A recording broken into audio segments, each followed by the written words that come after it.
could go be after This is a mess. we finished recording. What's a mess? Him. Oh, for Him. sure. Yeah. Him. Who, You know how he Dr. was Ruff? talking? Yeah, Dr. Boob. Uh-huh. Dr. Boob Ruff. Yeah. You know, you're talking about like meeting a podcaster, and you're like, "I'm so happy I met this podcaster." Yeah. I don't know how happy I am anymore. I know you don't. I met this you podcaster. met me. That is true. I love you Waka so waka much. waka. Oh no, Waka. You know it's only 2 Yeah. Wakas. Waka waka. Yeah, that's right. Waka Yeah. waka. That's like one of Hey, those. waka waka. What are they called? Fuck, I can't think what they're called. Oh, like a Mandela Mandela effect. Yeah. Yeah. Where everybody thinks it's Waka, waka waka, waka waka. waka. You're So right. that's You're all I right. know. In fact, I still think that, and I just did a reading of the Muppet movie where I got to play Janice, which was very fun. I think I told you guys that. Now we're doing the Great Muppet Caper. It's all like wildfire relief fundraising. Oh, nice. But yeah, you're right. Like I just heard my good friend Paul F. Tompkins do Fozzie Bear. Yeah. And you're it's right. like, In my mind, it's like damn waka waka waka waka. Yeah, Are you sure it's only waka waka? Yeah, it's waka He says waka. it a bunch of times. Maybe when they string together, you think it's waka Yeah. waka waka. Hey, Waka, Teresa, waka. did you? I meant to text you this. I saw your message that you saw Jody this weekend. Does Jody have any updates on the CIU? I haven't heard anything from them. Them being Jody or the CIU. I haven't talked to anybody about it. I'm curious because I feel like we got to be close to something happening in that case. I hope, Janet, if you need to check the old plumbing, I guess I will. Yeah, we can handle it from here for a couple of minutes before we start just talking now. Just 2 saying words. wakas. Waka, waka. Waka. Yeah, we're talking about Muppets now. It got out of hand. Sorry. I was gone for 2 minutes. You were talking Muppets. Waka waka. You know, it's only 2 Wakas. It's not 3 Wakas. It's not waka. Is that waka, with waka. some of that Mandela effect stuff? Mm-hmm. Stuff creeps me out. No updates yet, she says. So hey, everybody. All these folks that I'm going through, like, why is everybody saying hi? We've been here for an hour, but those are the Patreon people. For those that missed, that are not Patreon people, you missed a good one, an actual good one. And I don't mean like where Bob and I argue about an apple for 45 minutes. I mean like so good. Bob had a spit take and fell on the floor. Yeah, it was a rough one. It was a good one. Really, really good. Probably one. It really was some of our best work. For those of you guys that are not on Patreon, I always send the description to Erica. So when she publishes the pregame on Wednesdays, she has it. Today's Patreon prescription is Apple Time, Thrift Store Granny, Sasquatch videos, and more. And that was only 10 minutes in. Yeah. That was pre-spit take. Speaking of 10 minutes in, that was a quick pee. It always is. That can't surprise you. So fast. Do you need a moth update? Sure. I can't say enough good things about this catchy. Have you ever had one of these? It's like you can't really tell what, but you know it has a little ultraviolet light kind of thing. Oh yeah. And they turn this on at night, and then they fly in there, and then they get stuck down there. Sorry. Yeah. That it's like a glue trap. I feel bad for the moths, kind of, but there's no other way. And slowly but surely, I think we're eliminating the moths. That's good. Lilius says she's a Patreon member, but always misses the pregames. So Lilius, if you don't catch them live on Tuesday nights, like that like we publish it as an audio podcast on Wednesday mornings also. So you'll be able to hear it on Wednesdays. And then on Fridays for the patrons, we do a full video that goes from it's a video that is the full hour of pregame plus the follow-up. It's you or them, Janet. Don't feel bad, says Tool Girl. So Janet's got a heart out, so we're gonna go ahead and start the show. I just clapped, so hopefully you weren't recording. Yeah. I wasn't. No, we were not. Did you get that last question that I texted to you? I did. Okay. All right, pre-gamers, we're gonna let you guys go. We love you guys. We'll talk to you guys next week. Bye-bye. Bye. Waka, Bye, guys. waka. Waka waka. Waka waka. All right, Okay. JB, are you ready to hit record? Never readier. Just tap it into my podcast voice now. Serious podcast guy voice. Mm-mm. No, thank you.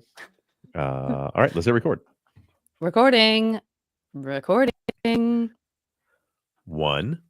2, 3. Ahoy, friends. Thank you for tuning in to Truth and Justice. You are listening to the Friday follow-up for Season 16, Episode 15. This week, Bob was joined by the amazing Dr. Shiloh from the LA Not So Confidential podcast. The two of them discussed and analyzed the Bridge Guy video from the Delphi murders, and this was a fascinating conversation, and Bob, Janet, and I have a lot to talk about this week. But before we get into that, do we have any housekeeping? Yeah, I'll try to get through this relatively quick because I know that we have a lot of discussion doing our own, plus we have some listener questions. Janet and I had talked off air before that interview, and Janet had some theories that I know she had shared with me that I was waiting for today for her to be able to share with you guys for us to be able to discuss.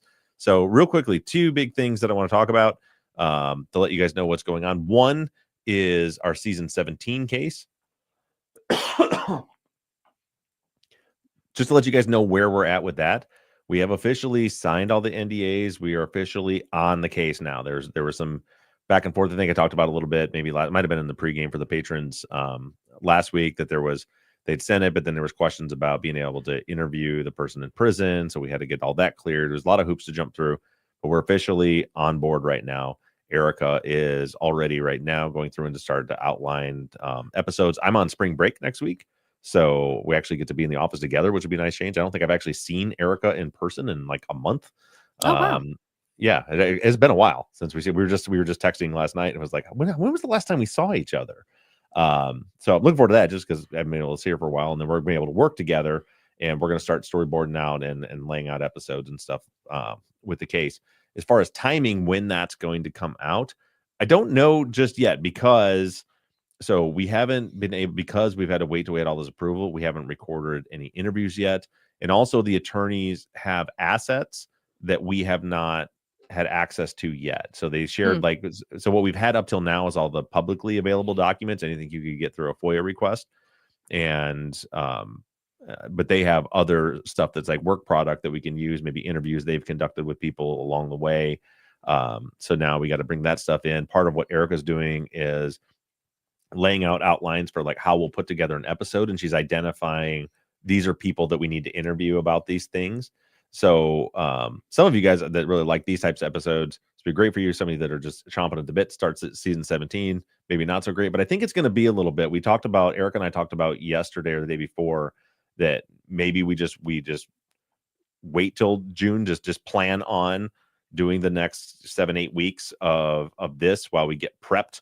And June is when I'll be off of school, and then we'll have the summer. And during that time, we'll actually start building and recording and editing episodes. So we'll have 4 to 6 episodes already fully ready to go when we start this, when we fully start the season.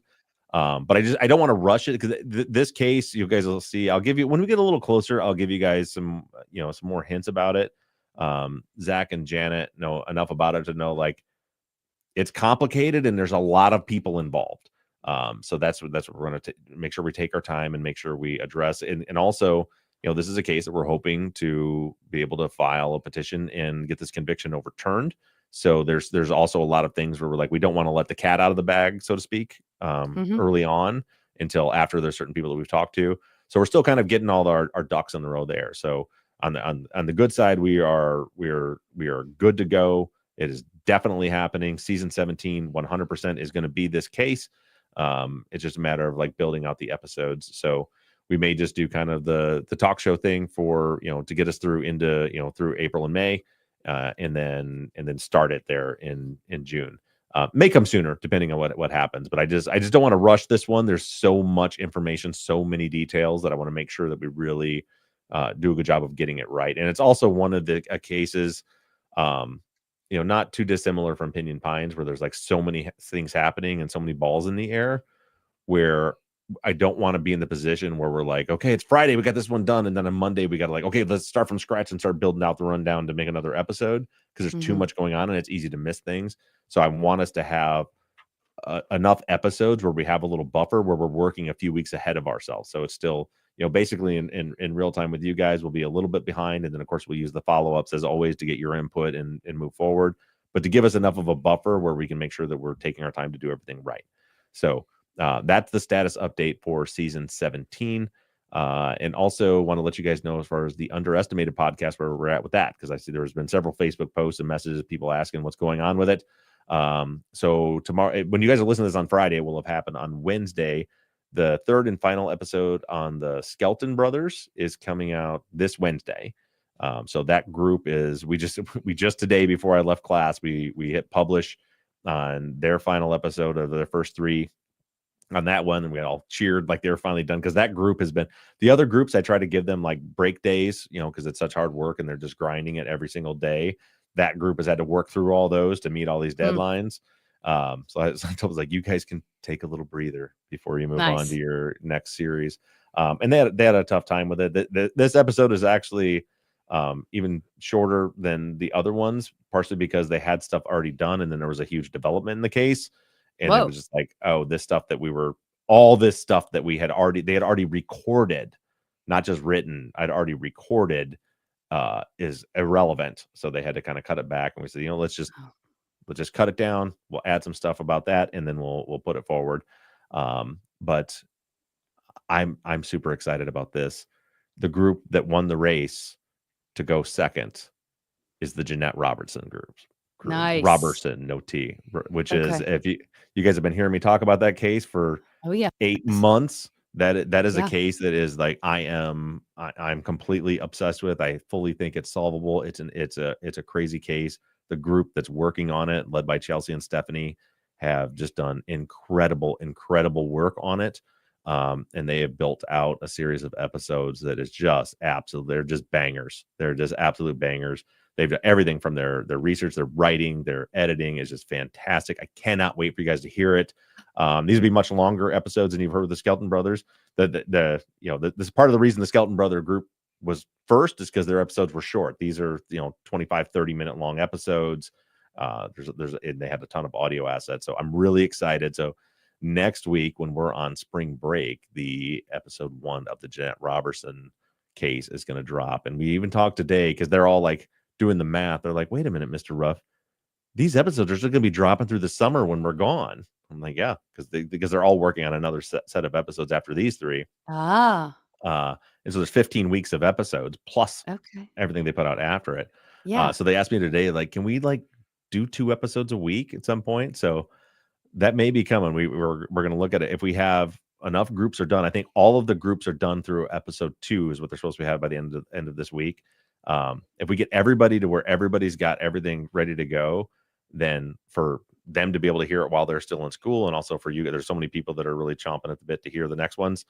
We may start dropping them 2 days a week to get them all out. So, but yeah, listen to the finale of the first 3 episodes. Well, it's kind of the finale for this one. It is kind of the finale of the Skelton brothers.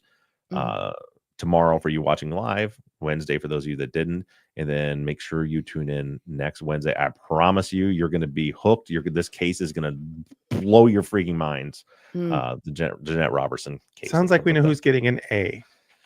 Yeah. Sounds like we know who's getting an A in that class. Yeah, everybody jokes about a class. Like, we all know that one's your favorite, Mr. Ruff. I tried to sabotage him. Like I was like, why don't you guys pick a different case? Because trust and believe that if they had went with a different case, season 17 of Truth and Justice would not be a wrongful conviction. It would be the Jeanette Robertson case. Because yeah, but they beat me to the punch. All right, and they did a fantastic job. So that's all the housekeeping. I'm going to start with Zach. Talk about your thoughts about this, and then because I wanted to give Janet some space to talk about your feelings on it that we discussed before I had the conversation with Dr. Shiloh. So Zach, what did you think? Oh, fascinating! Absolutely fascinating. I love to hear Shiloh's input on this. I have to agree with some of the stuff that's said, as far as like the possible contact before, and not contact as in like internet contact, anything like that, but possible contact on the trail. It did seem a little too friendly to me. There was a couple things in the episode. One thing that I wanted to bring up really quick. A listener during the live said something about a photo of Abby and that you couldn't see him. You couldn't see Bridge Guy on the bridge. Yeah. That is 100% accurate. There is a photo of Abby that the Bridge Guy is not on the bridge. I looked at that. Is it because of the angle? Because of the angle. Yeah. Yes. There are these little step outs. There's about 3 of them on the bridge, and Libby was standing on one of those. So there's Abby was. Yeah. So there's because of the angle, you can clearly see the length of the bridge. There is something on the trail in the back, but I think there's a signpost there. I don't think it's a Okay. human. I think from other photos, there's a signpost at where the bridge starts. If you looked at, obviously you've looked at it enough, like it's so hard to get perspective on how long that bridge is. Mhm. Like, is there any way of knowing, like, can you count the platform, see how far across, like, could bridge guy have been on the next platform up and there's still lots of bridge left to go? Yeah. I mean, there is a possibility that he could have been on the bridge outside, like behind them. And Which would they be, could have passed one way and then he could have turned and came back towards them. well, which direction? Because I thought that picture was facing back from the direction they came It from. is. So that's what I'm wondering, if bridge guy was already, Yeah, that's what I'm saying. He Yeah. could have been behind, like past them already. yeah, They could have crossed paths on the bridge and he could have turned to follow them back. right. But as far as Right. that actual photo, he is definitely not in Yeah, that or photo. if he was like, what I was thinking was like if he was walking in front of them, Mhm.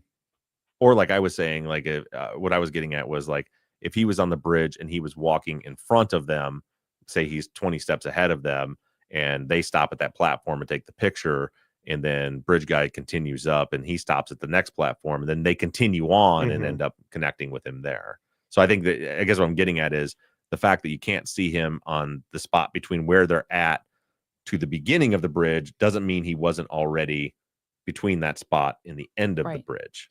Correct, but I don't feel like that at that point you're following him. I mean, the girls will be following him, not him following the girls. Right. That's Right. what I'm saying. Right. Because we don't know.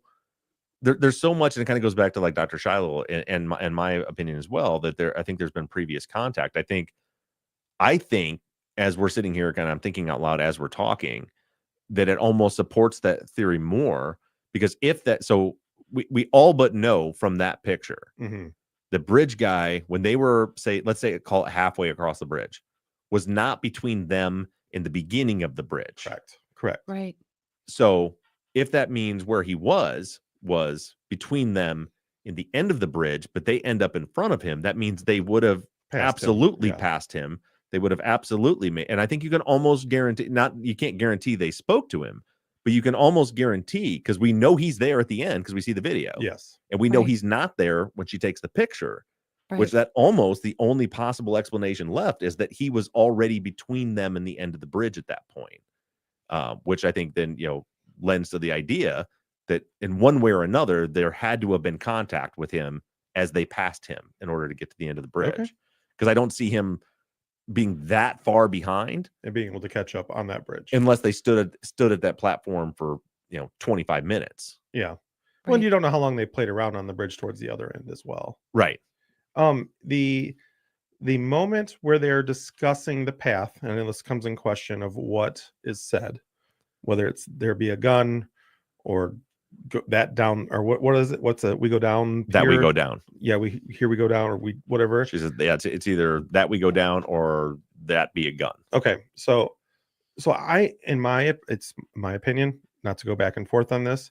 I think contextually, if you listen to the next sentence that she says, it lends to the fact that she's saying, let's like that we go down, because Yeah. the very next sentence that she says repeats almost everything identically. Right. Yes. Agreed. So I agree. And Agreed. people have said like if she was just like interjecting it, but to me, and that's why I wanted to have Dr. Shiloh on to talk about like behaviors, Mhm.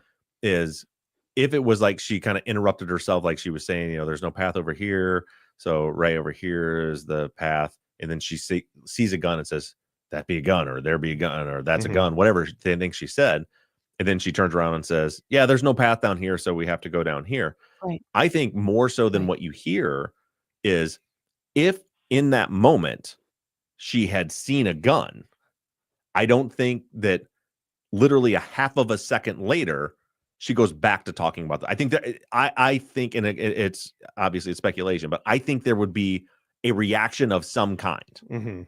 to there's a gun there, either physical or or verbal or something. I don't think that it would be, oh, there's a gun. Anyway, this is the path we go down. You know what I mean? Yeah, I agree. Yeah, So I absolutely agree. So the last thing I actually brought, I don't know if you want to talk about it now or if you want to wait. I actually brought a firearm today. We might as well do that now. So hopefully you guys can hear this. Our software that Erica uses to edit tends to take out sounds, but I think I can give her instructions on how to. So Mhm. so I do not have the exact gun that Richard Allen has that is hypothesized to be the firearm. However, the Sig Sauer that they're talking about is a metal on metal gun. So it means it has a metal frame with a metal slide. A lot of guns are a metal slide with a polymer frame. And this gun also has an external hammer, which is the same thing the Sig Sauer has. So maybe we can possibly pick up. Did the Sig Sauer that he had have a hammer? Sig Sauers have external hammers. All of them do. Okay, Well, I didn't think it did. I don't know. I can't say that all of them do, but I'm like 95% confident that the one that he has. Okay, that's good to know because I thought it'd be more like a Glock. So we're just gonna like play the sound that people thought was possibly somebody like cocking a gun, or racking a gun, which is what would cause the bullet to come out. Which, by the way, just on that point, to me, that whole thing is silly. They're trying to you're trying to match that sound with what Dr. Walla said, that Richard Allen said, that's how the bullet got out of the gun up there. The problem with that is the bullet wasn't found up there. Right. The bullet was found all the way a quarter mile away by the bodies. So there's already that issue. But again, hopefully, I'll be able to, help Erica figure out how to get this sound from the original audio in so you guys can hear it. So I'm going to do a couple of different sounds for you guys just so you can hear it and you guys can compare it to. And yours, I noticed when we were messing with it beforehand that yours is pretty smooth. Like, because my handgun that I was testing with, the clicks on the rack was much louder than this one. So it's a P226 and it does have an external hammer, metal on metal external hammer. Okay. So check this. It's clear. Okay.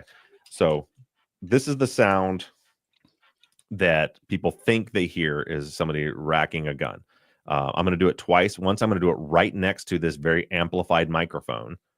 And then I'm going to take it away a little bit because remember their microphone on their phone is nowhere nearly as powerful as this one. And he would have been 15, 20 feet away from them when he did it. So right into the microphone, here's the sound. So did you hear like the series of clicks that goes in there because of all the mechanisms? Yeah. As opposed to just click, click. Now I'm going to do that same sound, but I'm going to just pull it just 3 feet away from the microphone.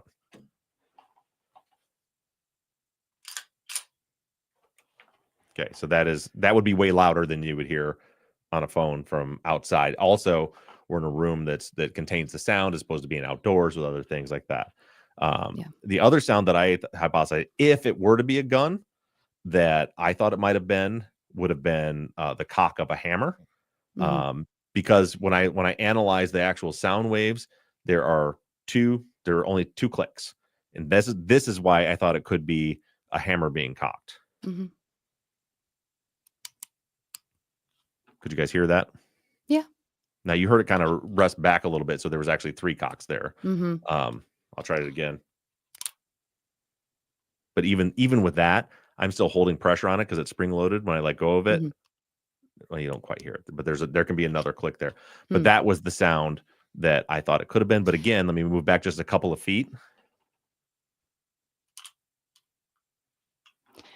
Your mic is so powerful, it almost sounds the same to me when you pull it back, just because the mic is looking for sound. So it's kind of, which is not to say that the other one isn't. Yeah. I mean, look, that is a thing that I'm not qualified to comment on any of this other than just personal opinion. But I just heard there's so many snapping twigs and crunching and there's so many sounds. To me, it just sounds like someone stepping on something or just footstep. But again, I don't know. Yeah. To me, it sounds well enough.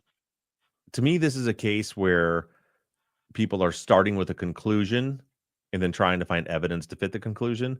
Because I don't think anybody would listen to that audio and be like, I just heard a gun. Yeah. I think that they're like, well, they said there was a gun cocking, so where could it be? That could be the gun.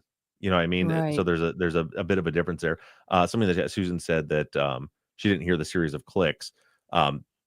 That's so you have to look at it on the in with the sound waves is where you can see each of those little mechanical clicks. And you've done sound editing, Janice, so you know what I'm talking about. Like you can literally see in the sound wave where the spike is something like cocks back like that, as opposed to something that's only so there was only in the sound that is there when fully amplified and in the DAW, the software that we use to edit.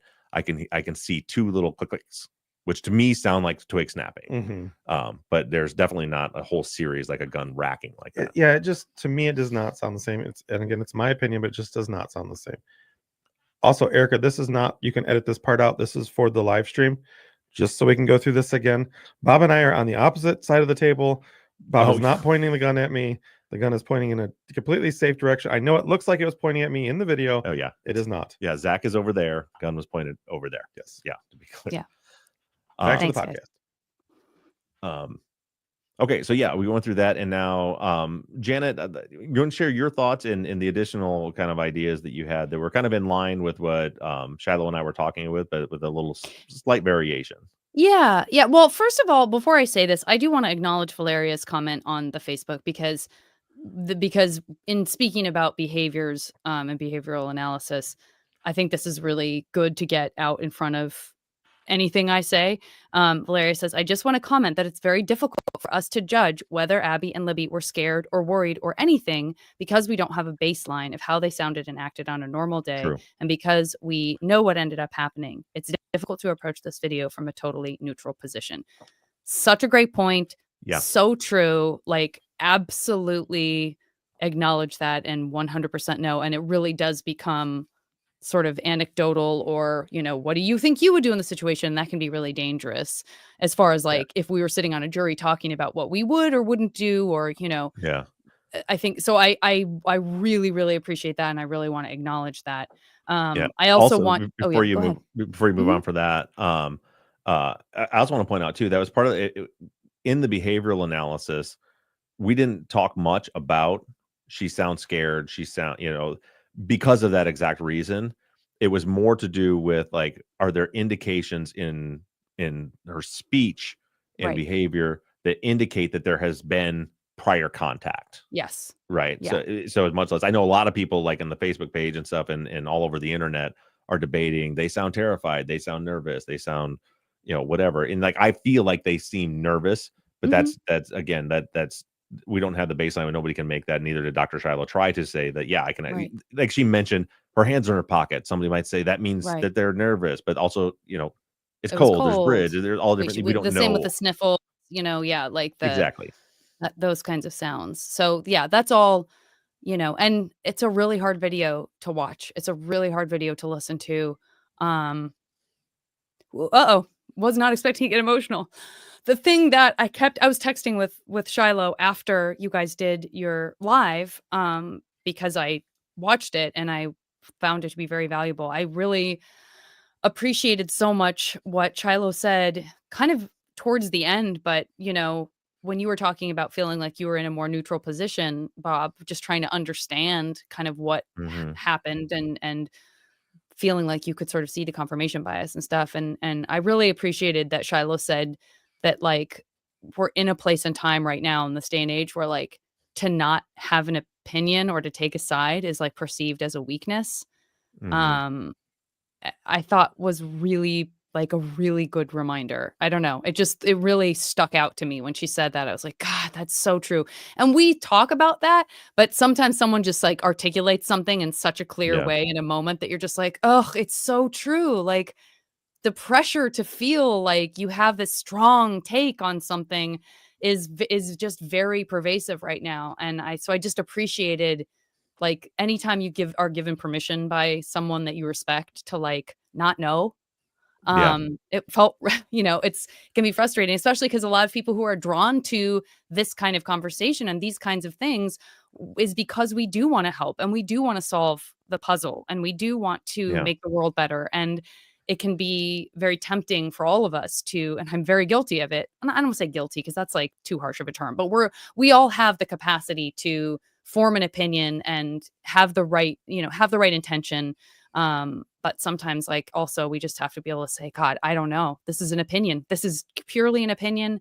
And I shouldn't be, fighting with someone and telling them they're a terrible person, nor should they tell me I'm a terrible person, about it.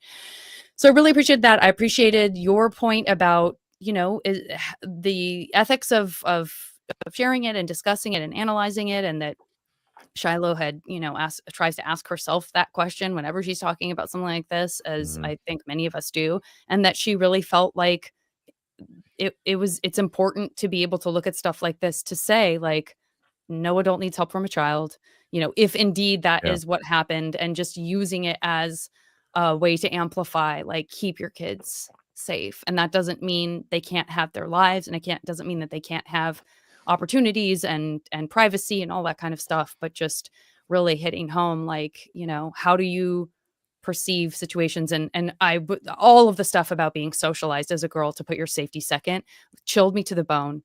But when I was texting with Shiloh about all of that, I was like, I said, I hope that everyone who is listening and who is watching the video over and over again is taking care of themselves, because the thing that kept happening for me was that irrational thing where you just feel like your brain, your cognitive brain knows you can't stop it from happening. It's already happened.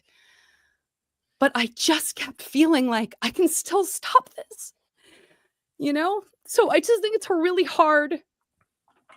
It's very startling to realize that your heart and your emotions can still, like, fool you into actually having this thought, like, if I could just. And I think that's the intention. That's the good intention that people have too, is like, if I just understand this, maybe I can stop it next time, or maybe there's something I can do. How can I can't, reverse anything. But so I just hope everyone's, like, taking care, because the stuff does, it does kind of crawl inside, and it's just very emotional. So I just kind of kept that in mind. The only thing that I mean, I agree with everything that you guys said. And again, my whatever cursory analysis of the sound of their voices is, again, just comparing to me and the person I was at that age, and the, way that, yes, those friendship dynamics and all of that kind of stuff. And I just felt like I agree 100% that there absolutely was, again, opinion, but I believe that there was some kind of exchange that happened before the video.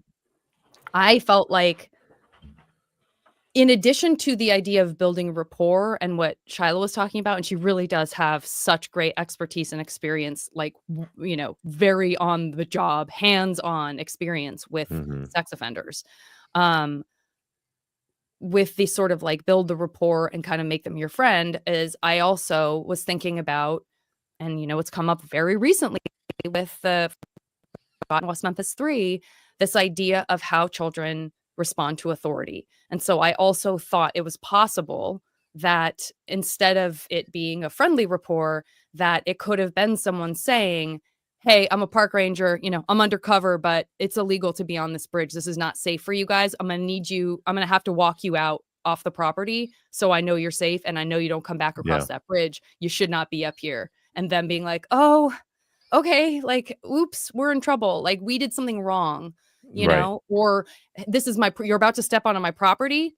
You can't do that. Like, I can't be responsible for you. I'm gonna have to take you out a different way, or whatever that looks like.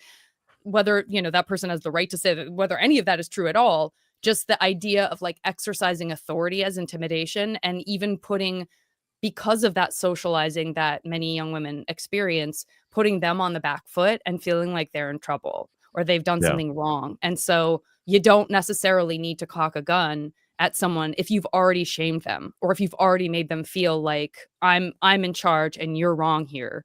Then the idea of, like, following someone's direction becomes a lot easier to imagine too. So I just asked, if she thought that, if you guys thought that was a possibility, and she was like, that's also absolutely a possibility. I think that, one thing that I've never been is a teenage girl.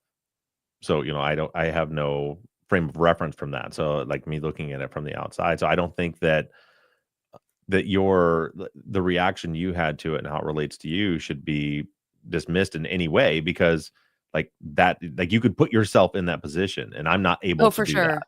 Yeah. I mean, I've been in that position. I've been in the position where I've been doing something and an adult has been like, you can't do this. And just that feeling of your voice getting tight and pinched, and like getting a little higher, because I have heard a little bit of their voice. I don't know. But, like, that there's a sort of thing that happens where your face gets hot and you're like, yeah, I know. Like, if you were a person who, look, if you're a little punk, and I wish I would have been more, I think I probably would have, like, I probably could have stood to stand up for myself a little bit more. But I was definitely someone who did not like getting in trouble. And so, I would very easily be like, "Oh my gosh, I'm so sorry. Oh my God, I thought so many people walked on the bridge. Like, of course yeah, absolutely, whatever. I just can't walk down this way." You know what I mean? I just could feel that possibility of that. But Yeah, and again, it's all just like anecdotal. it should not be minimized, whether we're talking about this case or another case or just how you train your own kids. The power that authority figures have over young people is like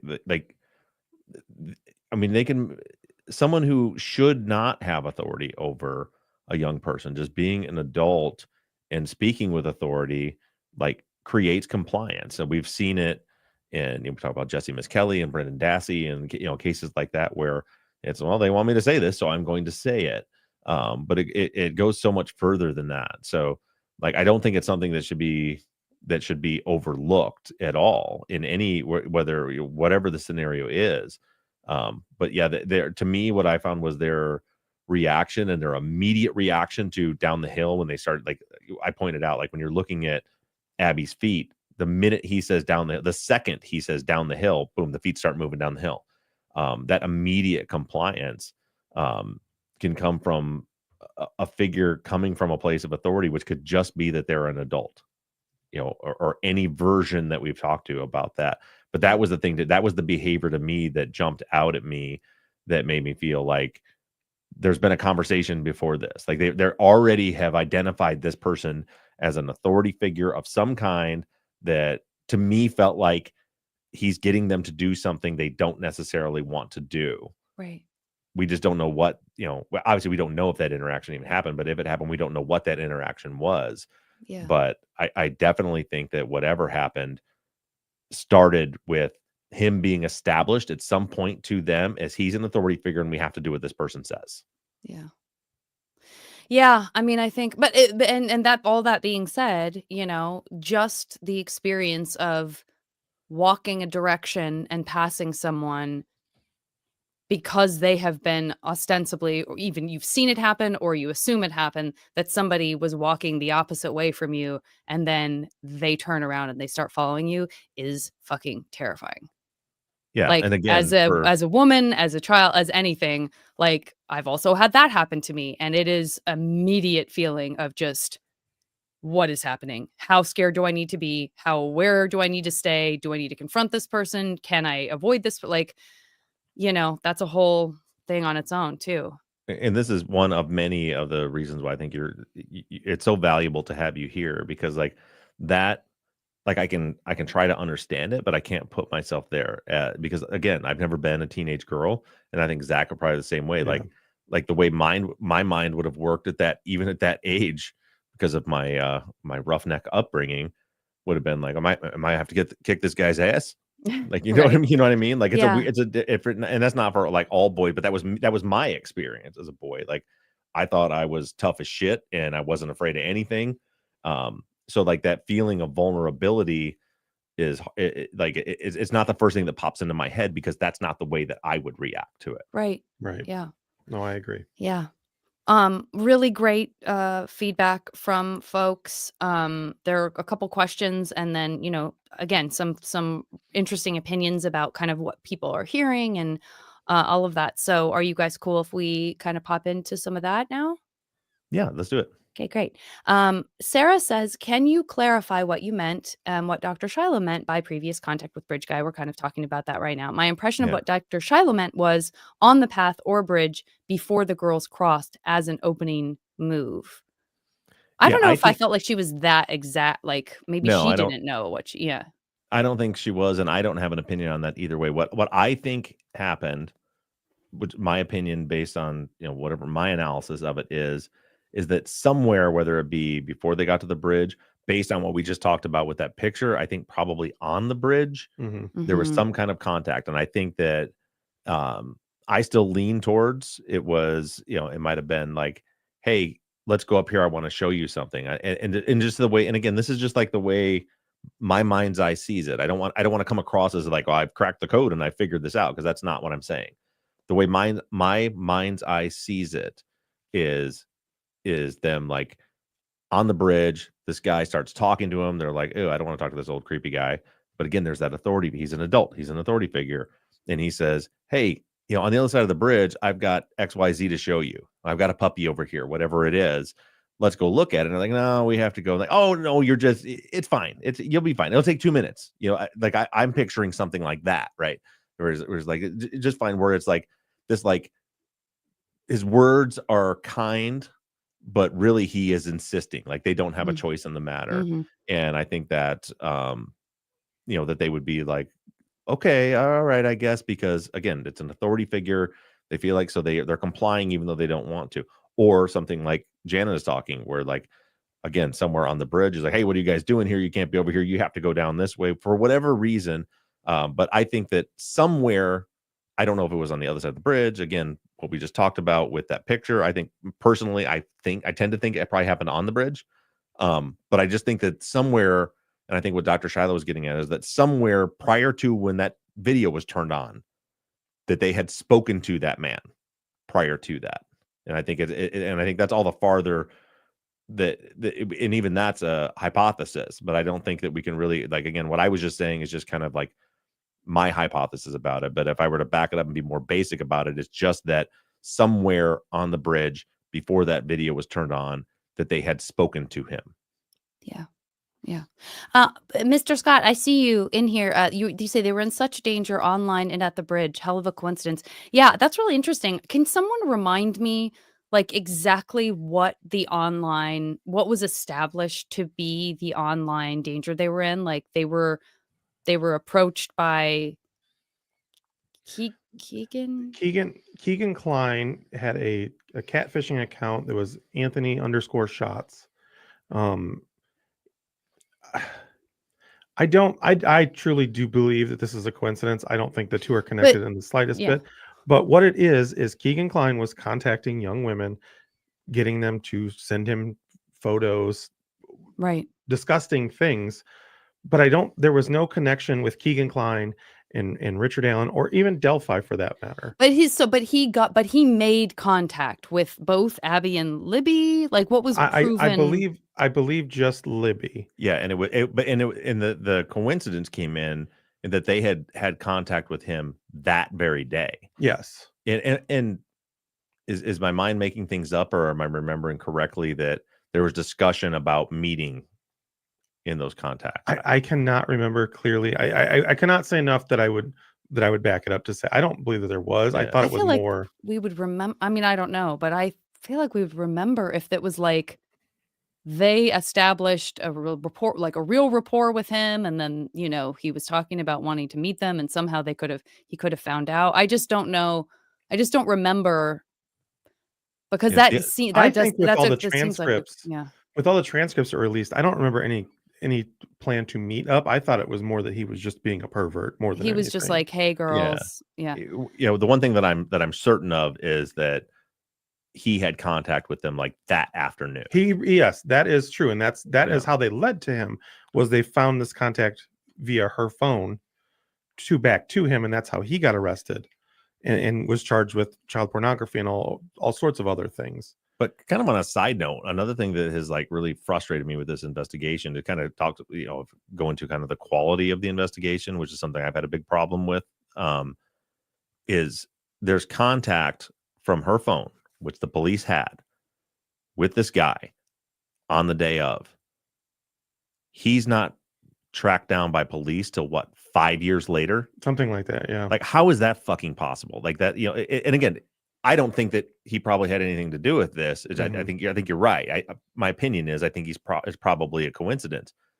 But like, well, how does it take you? The sad reality is there are predators everywhere. It's awful. There are so many men who want to hurt young women. But anyway, go ahead. Sorry.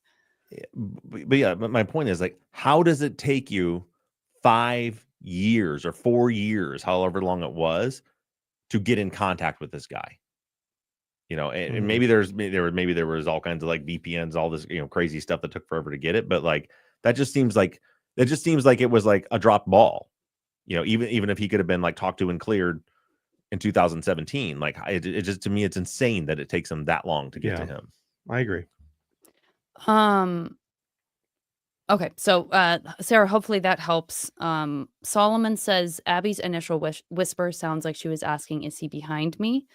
Um, I've definitely, yeah, I've heard that. I really can't. It's so hard for me to hear. I have zero opinion about what she's saying. I'm same. Like if I'm reading the words, is he behind me? And then I'm watching it, I feel like I can make that out. Yeah, But what I tried to do is just like I literally like when I'm playing it, when I have it on the software and my headphones on, I'm like closing my eyes and just yeah, listening. And I played it slowed it down, amplified it, everything I could do with it.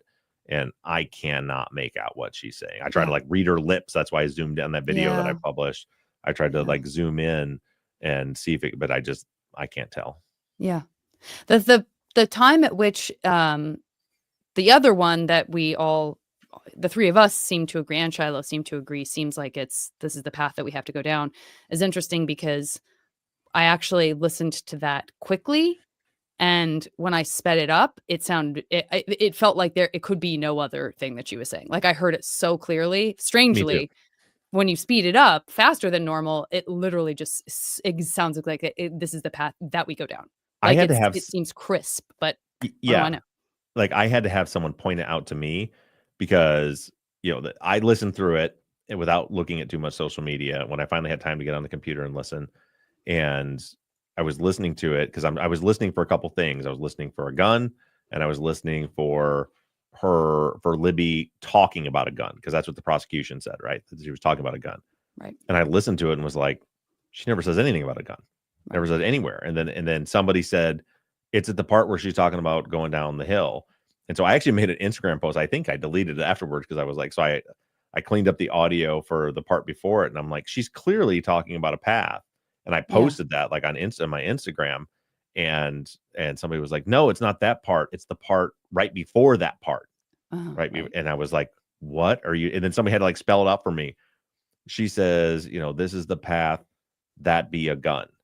And so I had to go, Yeah. like, it took me that long. Somebody had to direct me to the exact spot Right, right. for me to even try to hear her saying that because I listened to Yeah. it so many times and all I heard was that we go down, that we go down, that we go down.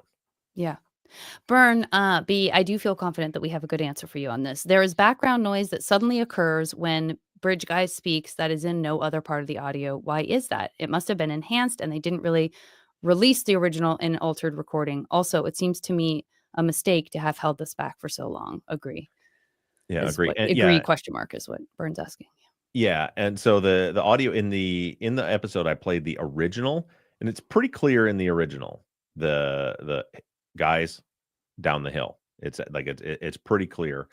The reason when I amplified it, it sounds like there's all that background noise. I think I discussed this on the episode, but just to clarify again, what is there's a process that we go through when we try to remove background noise from audio, where the software you'll identify a series of frequencies, like a range of frequencies that tend like if we have like our fan on in here, right? It's like a constant hum. We can say, okay, we can identify the frequencies of that hum and remove it from the audio so it'll clean it up.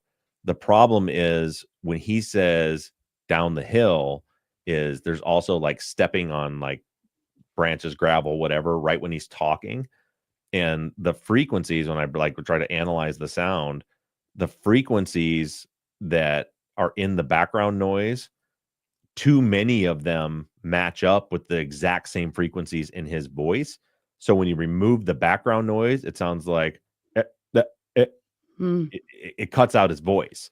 So what you were hearing was for that part, I had to amplify it, but I could not remove the background noise. So in that Right. part, the background noise got amplified along with, and the effect was essentially the same thing that we heard when they released the audio way back when Hmm. was you hear guys down the hill, and it Right. sounds different.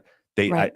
I'm convinced that they went through the exact same process that Yes. I went through, I agree. because there's just no way you can't remove the background noise without removing his voice from the background noise. So personally, I think if you're trying to like listen to it, the better way is listen to the original, not the part that I amplified, because Hmm. then you hear like what it actually sounded like. Yeah. As far as like if it was a mistake to not release it, I do think it was. And I listen, I get the idea of for everything that like Janet went through, I went through the same thing, how hard it is. Cause like I had that exact same feeling when you're watching the video. You're just like, you just want to like, no, don't go down the hill, turn around, go back, scream, do something. Like you just feel like you can stop it every single time you feel like you can stop it. Yeah. I get that. And I understand the thought process behind not wanting to release that video for Abby and Libby's sake, for her family's sake, and really for the mental health of everyone out in the world's sake. But their job was to find the motherfucker that did this. And I think there is a cost benefit analysis that has to happen with every decision. And I do not envy the people responsible for making that decision one bit. Every single decision they make about stuff like this is extremely difficult and extremely painful. So I do hesitate to question that. But at the same time, if you really want my opinion, the video should have been released. It should have been released. We should have heard it. Look at all of the analysis that's been done now. The problem is everybody's doing the analysis now after they are firmly into a camp. They have already dug their heels in. Not everyone, but a large majority of people either have already decided Richard Allen's guilty. Everything Dr. Wallace said is true. There has to be a gun click. So I think that's the gun click. There has to be, fill in the blank, all these things. And so they're looking at it through that lens. Or there's the people that say, think Ron Logan is the guy. Now, after the stuff that of course, the information about Ron Logan comes out before the video, and they're like, oh, well, the Reese confession that came out says that Logan told him that he told him to go to his farm and see a horse. So I hear it, so now I think that, that makes sense, and everybody's analyzing. So there's all this intelligent and analysis. Sorry, I can't get my words out on this video now, but it's all warped and it's all biased. But imagine if we had the same video put out 6 years ago when no one had any idea who did it. Nobody had any idea about any confessions. And everyone was able to hear without amplification that voice. And everybody was to see not just a 2-second clip of Bridge Guy walking, but all of the video and the whole interaction. Could we have found who did this sooner? Or could we, if they got the wrong guy, could they have found the right person back then? So in my opinion, is hard and as difficult as that decision had to have been, in hindsight now, I think that, yes, I think that the video should have been released. I think a lot of things. I think that some law enforcement agencies refuse to accept the fact that anybody operating from outside of the system can have an impact, a positive impact. We're all just dummies from the public and we can't help. But so many cases over and over and over again. How many podcasters are there out there that come from every walk of life in the world? Think about Chris Lambert in your own backyard. No background in this. Complete outsider. And solves a murder that no one else could solve for years and years and years and years. I think that I think the public's input could have made a significant impact in this case. That's my rant. Yeah. Going back to the sound and the fact that when it is enhanced, that sort of changes the relationship between the first word and then the remaining words.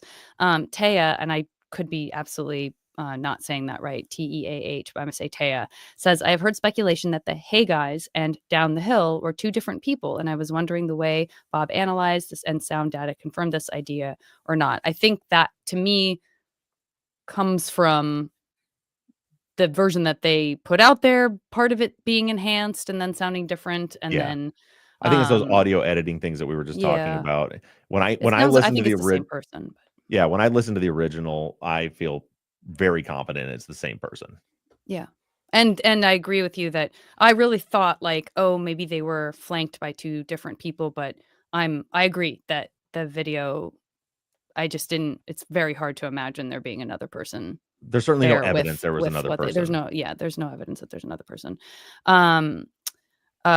Anna says, I heard one of the girls say, is he one of them? Which would open a new can of worms. I haven't been following this case other than what we've covered here. That was probably the only the second time I heard the clip. Yeah, I mean, depending on what those words might be. Rhonda says, I heard that would be enough instead of like the path that we go down, I'm assuming. And then Lacey Ann had a comment about, was listening to Bob Mata and presumably Ali Mata, but I'm not sure. Was wondering if Bob could try to do a sound wave check on the box carpet cutter engaging to match the click sound. It has a safety catch that you have to hold a certain way, a quick click and the slide of your finger, and you have a weapon. If it was metal kind, could you possibly hear it like he did with the racking of the gun? I think that, I mean, I could do the same thing, but here's the issue with all of those. I think that all comes down to trying to, like, starting with a conclusion. It's backwards from the way we should investigate. And that's what I don't like about getting it now is, we now have heard from the medical examiner that their throats were slit and that it could have been a box cutter. So now we want to see if it's a box cutter. And I'm not, like, it's a good question. I'm not trying to insult your question, but like anything that makes two clicks could be that sound.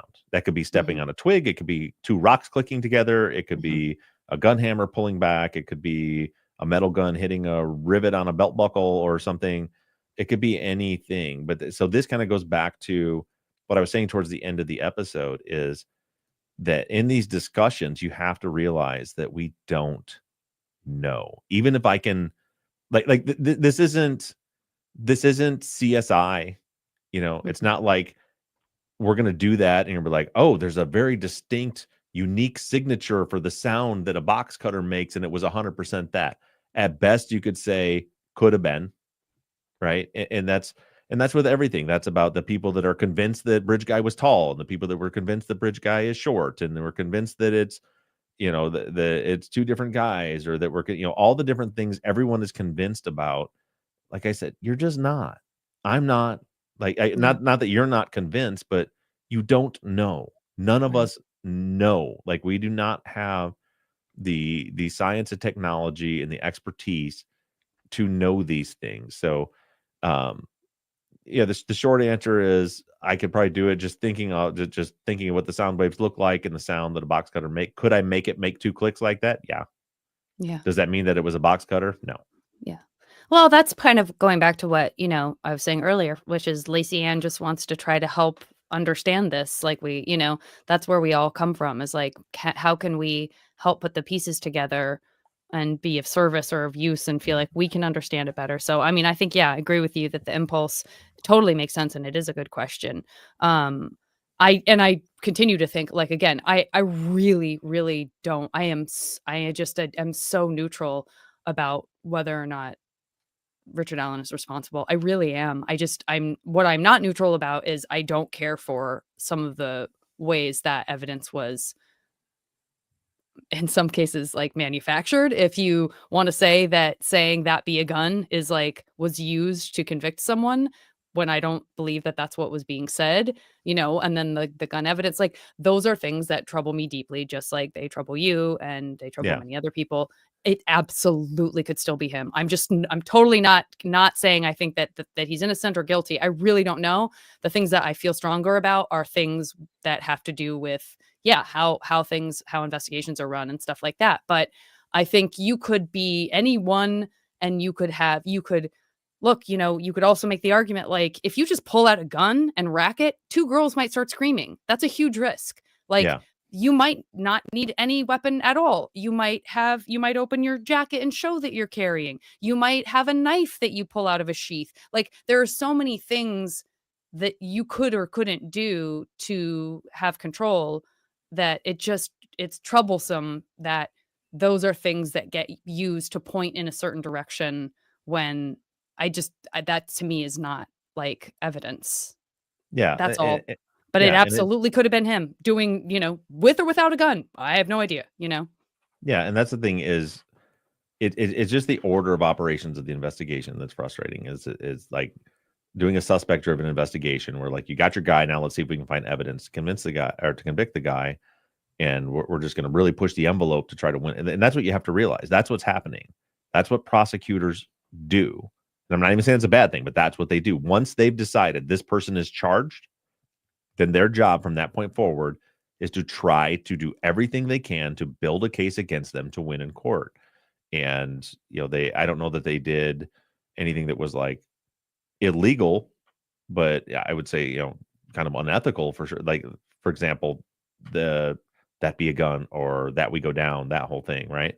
Like, yeah, of course they're going to present it as the thing that fits their narrative. Which maybe if someone can point me to a police file, like to a analysis that's like, no, 5 days after this happened, right? Like this person said, I'm positive they are saying that be a gun. I see it, and they at that point they have no point of reference for anyone to be a suspect and anything like that.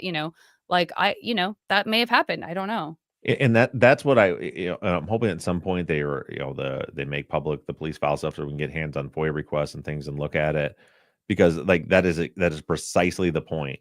Is did they analyze that audio? Did an expert analyze that audio before they even had a suspect in mind and say, this is the transcript of the audio?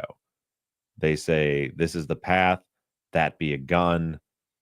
If that's the case, then that's one thing. But if it's not until 7 years later and they make an arrest and the confessions come and Dr. Walla tells them that he said he racked the gun there, that, oh, now I hear him say that be a gun. That's the whole thing to me is just the understand the reason I keep saying that, like you guys obviously keep hearing me kind of attacking the conviction while at the same time saying I don't know if Richard Allen is innocent or guilty. That's because two things can be true at the same time. Yeah. This could have been a terrible investigation. It could have been completely unethical the way that they obtained confessions. The confessions could be complete bullshit, and Richard Allen could still be the guy, right? That's that ends justify the means mentality that I disagree with. I don't know if he did it because but the thing is, like, we should know. Like, we should come out of a trial being like, oh, the evidence was presented and there's very clear and convincing evidence that Richard Allen murdered those girls. And there are people who believe that. There are people who say, what are you talking about? That's exactly what happened. You're crazy. Yeah, I think, but I'm sorry, but I just don't like. I disagree with someone who can look at this and say, what are you talking about? This was very obvious case. Like, to me, like I just feel like you're not being honest about that. Like you're like that gun. If you think like the tool mark analysis is like solid evidence, that's ridiculous. It's not. Like, to say that his and Brian Weber and probably every other similar gun under the right circumstances that were not the circumstances where it was what actually happened could have significant agreement and say, yep, that's solid. No, it's not. No, it's not. And a confession that there's no notes and no recording that comes from a psychologist who was also participating in Facebook groups and Reddit threads talking about all these details of the case, comes out and says, I say he says this. And then they're like, well, yeah, but there's all the confessions on the phone. Yeah, I'm not convinced by hearing a guy tell his wife, who's in a psychotic break, telling his wife, what if I did it? I think I did. They're saying I did. Like, that doesn't cut it to me. Like, I'm not saying you can't believe that they got the right guy, but I'm not saying you can't. You can think whatever you want. I just think that I don't think you're being honest with yourself if you're looking at this case and this evidence and saying, this is the most obvious, because I've seen that, right? This is the most obvious case ever. It's clear and convincing. Like, I firmly disagree with that. Well, and just to go back to remember when I was talking about what Jim Clementi and Francie were talking about on their podcast, even though they had not done like a super deep dive, Francie's pretty firmly on the side of like, I believe that, investigations have the best intentions, and most, 99% of the time people do their jobs, and they did it here, but she still was like unsettled by the way this went down. Like, she definitely, and I don't know, maybe she did an episode after the 3 I listened to where she was like, nope, I feel great now. But all along the way, she was like, I hope this is the guy, and I hope that they don't screw this up, because X, Y, and Z. are not sounding great to me as a former prosecutor. I don't feel great. I would not feel comfortable making that argument. Or as a judge, I would not feel comfortable making that ruling for all these reasons. Like if you can be on either side and be like, yeah, it's probably the guy, or we have no idea, or whatever, and still say like this is troubling, then I think that feels like I kind think of that's a maybe really the good right way middle to. ground to be in. Yeah, I think that's a really good way to put it. Is that for me, the word you just used is like I'm troubled by the way all of this went down, and it's left me uncertain and uneasy Yeah. about it. For Yeah. one, because I never want to see an innocent person in prison, and number two, because I'm just not sure that Abby and Libby and their families got real justice here. I'm not saying they didn't, but I really wish I was sitting back like, yes, we got the fucker, and that's it. I don't want this to be a wrongful conviction. Yeah. Well, I think the conversation you had with Dr. Shiloh was very valuable, and I appreciate that we were able to have a further conversation too about signs to look out for, ways to tell our kids to be cautious and careful and not feel like they owe someone they don't know something just because that person corners them. Yeah, I thought that was great that Dr. Yeah. Shiloh brought that up in the episode. Yeah. All right. Well, we're gonna wrap things up here. Do it. So What's coming next week? Well, we got a 50-50 next week or on Sunday. So for sure, for you patrons, if you're listening to this live, or actually if you're listening to this first thing Friday morning, on Friday at 3:30 p.m. Eastern time, I am sitting down to have a conversation with Melissa Moore. For those of you who don't know who Melissa is, she is the daughter of the serial killer known as the Happy Face Killer. She has a podcast, and there's a new show on Netflix about it. I've met Melissa and spent some time with her when we were at one of the CrimeCon events. I think Austin. Yeah, was it Austin? I think so. Yeah. So I'm going to be interviewing Melissa Moore about her experiences, with her father and stuff over the years, and the media that she's helped create around that. So that's going to happen. That was the plan, to have that be Sunday's episode. But also today, on Tuesday, Jamie Snow had a hearing about some DNA testing and fingerprint testing in his case. He was for those of you who don't know, he was our season 7 case. Yeah. And I had to teach at the school. I couldn't get down to Illinois to go to it, but our friend Bob Mata did make the trip for us and went and sat in on the hearing. He was texting me back and forth about it. I think he does a stream on Tuesday nights too, but I had texted him and asked him after he did it. I don't know how long the hearing was or how much information was there. But I texted him and said, hey, if there is enough there for us to have a conversation about it, my audience would love to know, what's going on with the case from an attorney that was there. So if Bob is available, then we will, I'm going to try to, in the next couple of days. And for those that are on Patreon, watching Patreon, because you guys can always join those interviews live. I'm going to have Bob come on and kind of break down the hearing and talk about where we're at. And if that happens, that will be Sunday's episode, and Melissa's episode will come out the following Sunday. If I'm not able to connect with Bob, then Melissa will be this Sunday. So those are two things that are on the plate right now. Again, the interview with Melissa Moore is definitely happening. Just don't know if it's going to air this Sunday or next Sunday, depending on what we find out from Bob. Because of course we want to, I definitely want to prioritize, our case, a case that we spent a year working on. Sure. So long working on. I remember me, Zach, and Mike sitting here going, we got to get out of this fucking gas station. We spent a year in a gas station working on that case. That case is near and dear to me. That was my first case being part of Truth and Justice. That's how I feel about Pinion Pines. Yeah. We spent over a year, didn't we? Like we spent over a year, and I was still like, it's fine. We can keep going. Yeah. Let's never stop working on it. Yep. So that's what we got coming up. One of those two things. For all you patrons, make sure that you stay tuned to the Patreon app, because those posts will be out there for you guys to join live. I always love it when you guys join those interviews live and you add questions to them. And that's all we've got. So we'll talk to you guys next week. Thanks, everybody. Bye, guys. All right. Zap, you got so quiet at the end. I was like, oh no, we're just yapping and yapping and yapping and yapping. When you get quiet, I start realizing how much I'm talking. Oh, you're fine. You're fine. No, you're perfectly fine. Yeah. No, I was trying. So I can't say right now. Okay. Oh. What time? You have to go, don't you? You have a hard Yeah, on I'm at just gonna 6. roll right over into You have a hard on at the other 9:15. thing. Yeah. What the hell is I that? was reading some stuff. That's why I was trying to look something up. Oh, okay. Oh, okay. We can talk about it after.